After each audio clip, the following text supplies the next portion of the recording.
Sam Hubbard. So we are not done living this classic Lamar Jackson, already iconic play. Okay, we got to hear what it's like to be on the other end of it. Now, as we know, John Harbaugh was asked about it yesterday. He said this is going to be something we'll be watching on NFL films for, years to come. So true. So Sam Hubbard. Here, do you want to play the clip first? Then I'll add on this. I don't know which one we prefer. Sure. Yeah. Okay, let's see this dejected self first, and then we'll add on with a few more comments that he gave to ESPN via Lamar, Jamison Hensley and his crew over there. So remember how let's just kind of document this. Remember how Micah Parsons, we used the word dejected after what the Ravens did to them in Dallas, even though it was an epic comeback and almost good enough for the Cowboys to steal one at home. We're sensing a theme here, Bobby. Yeah. These are not just grown men, but these are, key defensive pieces to their respective teams who are appearing in front of cameras post-game, or in this case, like Sam Hubbard the day after, they did some media availability the day after, in just dejected form. And that was exactly what Sam Hubbard looked like yesterday when he was asked about that specific play. Winning up front yesterday, did you feel like against any quarterback but Lamar, there might have been multiple sacks in that game? Yeah, we were, multiple times we were all over him, and he's just such an elusive athlete. For sure sacks turn into massive plays somehow, and it's frustrating, but, we know that we just keep chopping wood, doing the right thing. Those plays will come. That's the NFL. You didn't even know what to say. I feel bad laughing, honestly. I mean, he looks like he's just somewhere between exhausted, frustrated, defeated. There's a number of things that come to mind, and his eyes are like wide open. I don't know if that's his normal disposition of like how he looks. I don't know. Yeah, it's kind of like a deer in the headlights look. And can we blame him? He just gives the answers you're supposed to do. He's like, yeah, any other quarterback that probably would have been a nice sack or at least a tackle for a loss if they count it that way. And he's like, we just got to keep chopping wood. Just got to keep chopping wood and keep believing. And that is the exact right attitude to have. But oh my goodness. So anyway, he also said this. He said, there's nobody in the world that moves like Lamar. I chased him down. He's stiff-arming me in the face. Jermaine is coming to hit him. He launches the ball across the field to somebody. How do you make that up? He asks. Story goes on to say, this part's Jamison Hensley. He said the play was part Derrick Henry, part Ben Roethlisberger, and all epic. To escape the pocket, Jackson had to shove away Hubbard with his left arm in a way that was reminiscent of Henry, who is in his first year with Baltimore. Then Hubbard says this, he doesn't look as strong as he is. He's one of the strongest. Bobby, that reminds me of the Ray Lewis tweet that came out right after it happened. He's like, dang, Lamar's been in the weight room. Yeah. Well, how are you? Look at this man. He's huge with his left hand. So Jameson goes on to write, then Jackson extended the play like Roethlisberger, a division rival who tormented Harbaugh for years, by throwing the ball before taking a hit.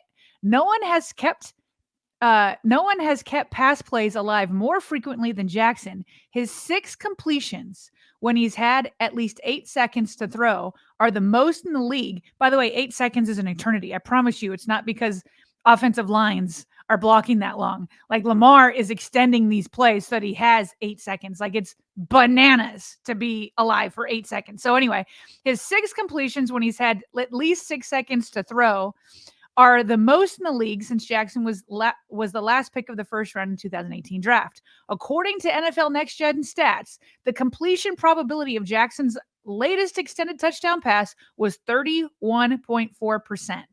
Says Mark Andrews, it was incredible. I went to Jackson and I said, I've never seen anybody throw anything like that in my entire life. That's just the type of player he is. That play's never dead. Part Henry, part Roethlisberger, Hubbard. He's got his hand in my face. What am I going to do? Oh, God bless these guys trying to figure out how to stop this guy. Not a fan weighing in with a super chat donation saying, quote, he's Houdini, and quote, he threw him like a rag doll, will go down in history as two of the best Ravens pieces of commentary. That is from the great CBS broadcaster. You know, any chance I get to talk about him, I'm going to take it as a broadcasting geek. Kevin Harlan. Those are two of the most iconic plays, Sarah, that Kevin Harlan has broadcast of Lamar, both of which took place in Cincinnati. One in 2019 during Lamar's first MVP season, and then, of course, just this past Sunday. I have the audio of that. Should we spontaneously give everybody a little bit of a tune to their Tuesdays? Sure. A little Tuesday tune? A little Tuesday tune. You know, I cut it up, and I'm like, you know what? This should be – how about this? Oh, boy. That's not supposed to be there. Hey, now. You will get us a copyright strike, sir. Oh. Hey, while you're getting that, do you want me to do something else while you're grabbing it? Let's or you got it on hand? Right here. We may just be. Here it is. Ready? Yep. Please be it. Down in 3, Jackson takes it himself. Look at him dart back and forth. Oh, he broke his ankles. Now he's got an entourage, and he's got a touchdown. He is Houdini. What a play. 47-yard touchdown run by the magical quarterback, Lamar Jackson. Likely in motion, he bobbles it, scoops it in, vacuums it home. Here comes Hubbard. Oh, he threw him away like a rag doll. And he throws in the end zone. Caught for a touchdown. Caught for a touchdown by Likely. Absolutely amazing. How in the world did he keep it together and then find the open receiver? Oh, Lamar. Oh, it's like, I wonder, like, it's one thing to say, oh, he threw him down as like a rag doll, like after the play, right? Give him like 2 seconds. But like, it's literally, he's commentating it as it's going. Oh, he threw him down like a rag doll. He keeps moving. Like how, Kevin? It's like to the point, Bobby, like there's some people that have incredible voices as singers, and you just listen to people sing and then they hit their high notes and you get goosebumps. This is like another form of music for me. Like it's just like, it's just so smooth and the energy is so good. And then the substance of it, it's not just his voice, but the substance of what he's saying on the fly is absolutely incredible. He's an all-time great. And just to give you an idea of his schedule, Sunday he was in Cincinnati. Last night, he was in Kansas City calling Monday Night Football for Westwood One. So this guy is a legend of legends.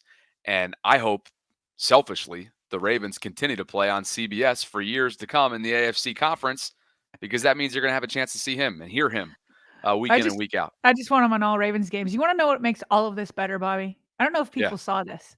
This was Lamar Jackson's reaction to that play post-game when they asked him about it. That's cool. I don't know. It's cool. Yeah. That's it. So John Harbaugh explains more.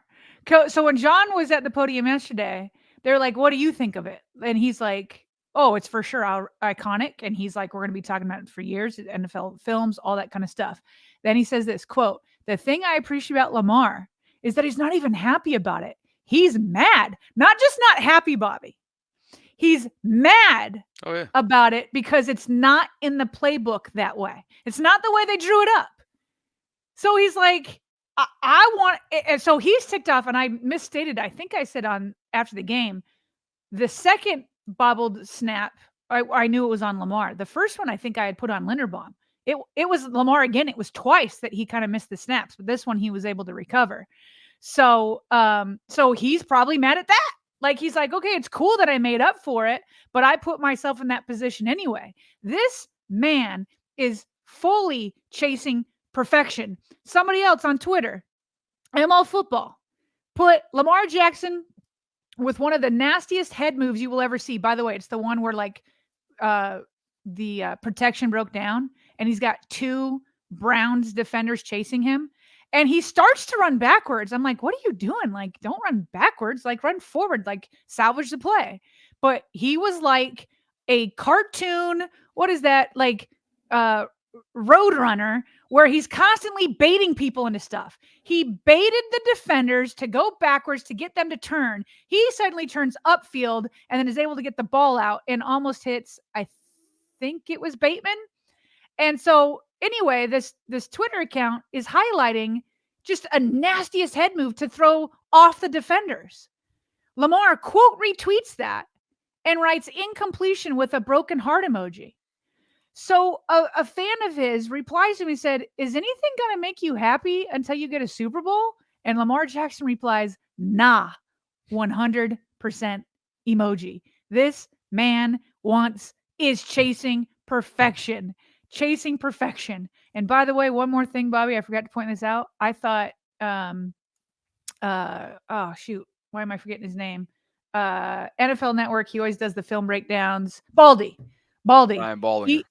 He pointed out, and I grabbed the screen grab, when he's being hit by Jermaine Pratt, before as he's stepping back to launch it, he was like, hey, Nike, hey, whoever, like, silhouette this and make it similar to the Air Jordan and put it on a shoe. Put it in a commercial. Let's go. Like, put that on a silhouette where his arm is cocked back, about to throw in the air, legs spread out, a defender right there trying to stop him and throws it across his body like it's insane. I want a shoe with that, Bobby. I will buy a shoe with that, a purple shoe with on the tongue, that silhouette. I want it. I need it in my life.